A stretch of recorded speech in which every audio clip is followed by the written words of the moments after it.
Merci d'être avec nous sur Europe 1. Il est 9h30. Le journal des médias avec Guillaume Janton. Et à la une ce matin, 2 humoristes auraient refusé une somme colossale pour prendre la place des Guignols de l'info sur Canal+. Arlette Chabot revient sur sa fameuse question à Jacques Chirac en 1995. Et enfin, les toutes dernières informations sur la prochaine saison des Anges sur Énergie 12. On commence donc avec ces révélations sur ces 2 humoristes qui auraient refusé une somme colossale pour prendre la place des Guignols de l'info sur Canal. Le mois dernier, on vous expliquait que Vincent Bolloré, le nouveau grand patron de Canal+, aurait songé à supprimer les Guignols de l'antenne de Canal la saison prochaine. Et pour les remplacer, l'homme d'affaires aurait contacté 2 humoristes, Florence Foresti et Gad Elmaleh, à qui il aurait proposé 5 millions d'euros à chacun pour prendre la place des marionnettes, selon le magazine Society. Une offre que les 2 artistes ont refusée, notamment à cause d'un planning trop chargé. Rappelons que les Guignols de Canal+ seront de retour à la rentrée à 20h50, mais encrypté. Arlette Chabot revient sur sa fameuse question à Jacques Chirac en 1995. Quoi qu'il arrive, vous irez au bout de cette campagne présidentielle, Monsieur Chirac. Vous n'avez pas l'intention de renoncer. C'est cette question surprenante qu'avait posée Arlette Chabot à Jacques Chirac sur France 2 alors qu'il était candidat à l'élection présidentielle en 1995. Invité de l'émission Retour sur le passé sur BFM TV, la journaliste a dévoilé les coulisses de cette interview qui a marqué les esprits. Écoutez. On arrive à la fin de l'émission et je me dis c'est pas possible de conclure. On était sur les pommes, le petit pommier qui était sur la couverture du livre. D'où vient-elle cette pomme, Monsieur Chirac, gna gna gna. Et on se dit, je me dis zut, il faut absolument poser la question. Et avant de terminer, paf, je pose ma question. J'avais pensé à la formuler de façon un peu plus subtile peut-être, mais comme je n'étais pas arrivée à placer cette question, je l'ai sortie comme ça, tout à trac à la fin de l'émission. Il se passe quoi juste après ? Rien, il est content. Ah oui. Oui, parce qu'au fond, le lendemain, dans la presse, c'est ce qui pouvait lui arriver de mieux. La presse titre Jacques Chirac. Il lève l'ambiguïté. Voilà, lève l'ambiguïté jusqu'au bout, etc. Donc, ça lui retire en fait une épine du pied. Arlette Chabot a également précisé que contrairement à ce qu'indiquent certaines rumeurs, personne ne lui a soufflé cette question à l'oreillette. Des précisions sur la nouvelle saison des Anges sur Énergie 12. Les vacances des Anges, c'est le nom de ce spin-off des Anges de la télé-réalité qui débarquera le 24 août prochain sur Énergie 12. Le concept des candidats qui ont marqué les précédentes saisons des Anges vont passer des vacances de rêve dans une sublime villa à Ibiza. Mais en contrepartie, ils devront travailler dans un club de vacances. Les moins performants d'entre eux seront nominés par les 3 doyennes de l'aventure, dont Livia, la grand-mère de Nabila. Selon nos informations, la production et Énergie 12 ont souhaité miser sur l'humour dans la narration de cette nouvelle saison pour se démarquer des autres téléréalités qui proposent habituellement un traitement des histoires au premier degré. Une vidéo du chanteur Lenny Kravitz enflamme Internet depuis hier. Alors qu'il donnait un concert en Suède lundi dernier, la star du rock a eu un léger problème de braguette. Alors qu'il s'est accroupi pendant sa prestation, le pantalon de Lenny Kravitz a craqué.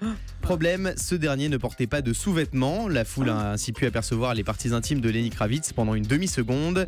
Malheureusement pour le chanteur, des fans présents au concert ont filmé cet incident et une vidéo est relayée sur les réseaux sociaux depuis hier. Après ce moment gênant, Lenny Kravitz est parti se changer en coulisses avant de présenter ses excuses à son retour et à noter qu'il a publié sur Twitter le hashtag Penisgate pour décrire cette situation.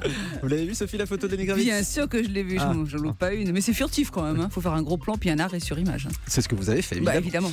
M6 va diffuser une nouvelle saison de NCIS. Les fans de la série vont être ravis puisqu'M6 va proposer la saison 12 d'NCIS, enquête spéciale à compter du vendredi 28 août prochain à 20h55. La chaîne a décidé de programmer les 24 épisodes un par un. La diffusion de cette nouvelle saison de la série policière américaine devrait donc s'étaler sur une longue période. Un candidat de l'amour est dans le pré pose nu sur Internet. Il s'agit d'Adrien, l'un des prétendants de Claire, l'éleveuse d'oies de cette 10e saison de L'amour est dans le pré.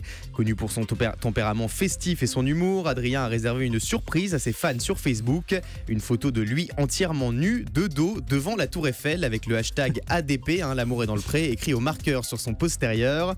Cette photo, Adrien l'a offerte aux internautes après avoir été liké 1000 fois sur Facebook. Le candidat de L'amour est dans le pré a prévu une autre surprise pour les 2000 likes. L'attente s'annonce insoutenable. Est-ce que Sophie, vous avez liké la photo sur Facebook ? Oui, tout à fait. Il a de très belles fesses, Adrien. Très bien. Un escroc a soutiré 2,4 millions d'euros à la chaîne beIN Sport. La chaîne payante consacrée au sport a été victime d'une escroquerie au faux virement qui lui a coûté 2,39 millions d'euros selon BFM Business. C'est le comptable de la chaîne qui aurait fait rentrer par inadvertance un virus de type malware dans le réseau informatique. Un virus qui a permis à un escroc de récupérer les données bancaires de beIN Sport. beIN Sport et la banque HSBC qui gère les comptes de la chaîne ont toutes les tenté de porter plainte au pénal, ce qui a déclenché une information judiciaire toujours en cours. Le député Hervé Morin devient la risée des internautes suite à un tweet posté sur son compte. Ce tweet a été posté hier en fin de matinée, un message dans lequel Hervé Morin affirme avoir tranché 94 fruits dans Fruit Ninja, un jeu proposé sur de nombreux smartphones et tablettes dans lequel il faut trancher des fruits le plus rapidement possible à l'aide de son doigt. Vous y jouez, Sophie ? Alors ça, pas du tout. C'est très amusant comme jeu pourtant. Alors, mais pour les connaisseurs du jeu, justement, le score dont Hervé Morin s'est vanté est assez médiocre. Le député UDI de l'Eure est donc devenu la risée des réseaux sociaux en quelques heures. Un peu plus tard, Hervé Morin s'est expliqué sur ce tweet. C'est en réalité son fils de 6 ans qui aurait emprunté sa tablette. Il aurait donc tweeté sa performance sans le faire exprès. Ouais, parce que ce sont des messages qui partent automatiquement, effectivement, quand on via les applications. On joue via les applications, effectivement, mais c'est très drôle. Un ancien candidat de la Star Academy est devenu millionnaire. Quentin Mosimann, le grand gagnant de la saison 7 de l'émission historique de TF1, est devenu DJ professionnel après sa victoire. Une reconversion réussie puisque Quentin Mosimann est régulièrement classé dans le prestigieux top 100 des meilleurs DJ au monde de DJ Mag. Selon M6, Quentin Mosimann facturait actuellement ses prestations de DJ 12 000 € pour 2 heures de mix et il gagnerait plus d'1 million d'euros par an. Quentin Mosimann fait également partie du jury de la version belge de The Voice. Allez, on termine avec le chiffre du jour. 8 heures par jour, c'est la dose quotidienne de Secret Story que proposera NT1 dès le 24 août prochain, entre la quotidienne, le débrief et les rediffusions. Une omniprésence du programme sur la petite sœur de TF1 qui pourrait bien starifier davantage les candidats et rendre les téléspectateurs encore plus accros à l'émission.